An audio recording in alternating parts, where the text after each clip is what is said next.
வாங்க ஃப்ரெண்ட்ஸ், நம்ம சுவையான மீன் குழம்பு மண்பானையில் எப்படி செய்யலாம்னு பார்க்கலாங்க. வாங்க. ஃபஸ்ட்டு மண்பானையை எடுத்து வச்சுக்கணுங்க. நல்லெண்ணெயை ஊற்றி தேவைக்கேற்ப கடுகு போட்டு நல்லா பொரியணுங்க. பொரிஞ்ச பிறகு சின்ன வெங்காயம் ஒரு 20 வெங்காயமோ 30 வெங்காயமோ எடுத்து ஃபைனாக கட் பண்ணி வச்சுக்கணுங்க. கட் பண்ணி வச்சுட்டு ஒரு 10 பல் அளவுக்கு பூண்டை ஆட் பண்ணிக்கலாங்க.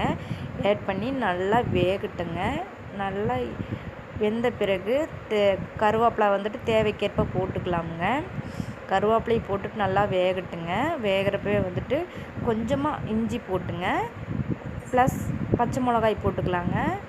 பச்சை மிளகாய் போட்டுங்க நல்லா வேகட்டுங்க. அது ரெண்டும் நல்லா வேகட்டும். நல்லா வெந்த பிறகு தாங்க நம்ம தக்காளியை ஆட் பண்ணணும். தக்காளி நல்லா சின்ன சின்னதாக ஃபைனாக கட் பண்ணி வச்சுக்கலாமுங்க. கட் பண்ணி வச்சுட்டுங்க ஆட் பண்ணிக்கலாம். ஆட் பண்ணி நல்லா வேகட்டுங்க. நல்லா வேகிறப்ப கொஞ்சமாக மஞ்சத்தூள், 1 டீஸ்பூன் உப்பு ரெண்டையும் மிக்ஸ் பண்ணி நல்லா கலந்து விட்டுக்கலாங்க. கலந்து விட்டு நல்லா வேகட்டும். வெந்து மேலே எண்ணெய் தெளிஞ்சு வரணும். எண்ணெய் தெளிஞ்சு வர்ற ஸ்டேஜில் நம்ம சின்ன மிக்ஸி ஜாரில் 1 டீஸ்பூன் மிளகு, 1 டீஸ்பூன் சீரகம் ரெண்டையும் ப்ளஸ் பூண்டு ஒரு 10 பல்லளவுக்கு எடுத்துக்கலாங்க. பூண்டு நம்ம உரிக்க வேண்டியது இல்லைங்க. உரிக்காமையே அப்படியே மூடி போட்டுக்கலாம். போட்டு கொரகொரப்பாக அரைச்சி வச்சுக்கலாமுங்க. நம்ம அதை தனியாக வச்சுக்கலாம். அரைச்சி கொரகொரப்பாக தனியாக வச்சுக்கலாம். தனியாக அந்த கொரகொரப்பாக அரைச்சதை கொதிச்சிட்ருக்கிற தக்காளி கரைசலில் போடலாங்க. போட்டு நல்லா கொதிக்கட்டும். கொதிச்சா தான் அதனுடைய பச்சை வாசனை ஃபுல்லும் போகுங்க. அப்புறம் ஒரு எலுமிச்சம்பழத்தளவுக்கு புளியை எடுத்து நல்லா கரைச்சி வச்சுக்கலாங்க.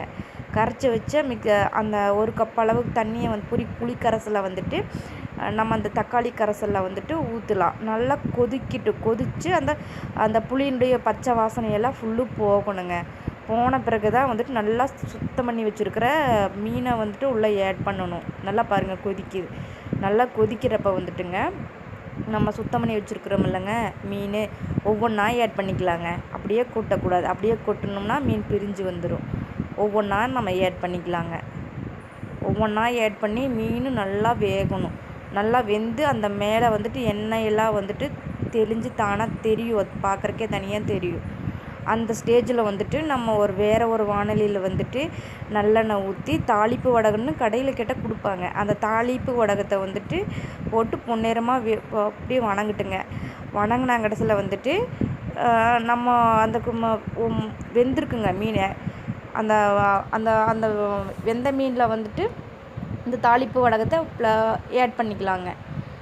ஆட் பண்ண பிறகு நம்ம தேவைக்கேற்ப கொத்தமல்லி தலையை நம்ம ஆட் பண்ணிக்கலாம்.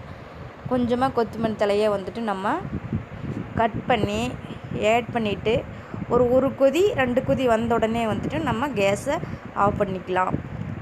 சுவையான மீன் குழம்பு தயார். வேணால் நீங்கள் வீட்டில் ட்ரை பண்ணி சாப்பிட்டு பாருங்கள் ஃப்ரெண்ட்ஸ். நல்லா இருக்கும். மிக சுவையாக இருக்கும். இது உங்களுக்கு பிடிச்சிருந்ததுன்னா லைக் பண்ணுங்கள், ஷேர் பண்ணுங்கள், கமெண்ட் பண்ணுங்கள், சப்ஸ்கிரைப் பண்ணுங்கள், பெல் பட்டனை அமுக்குங்க.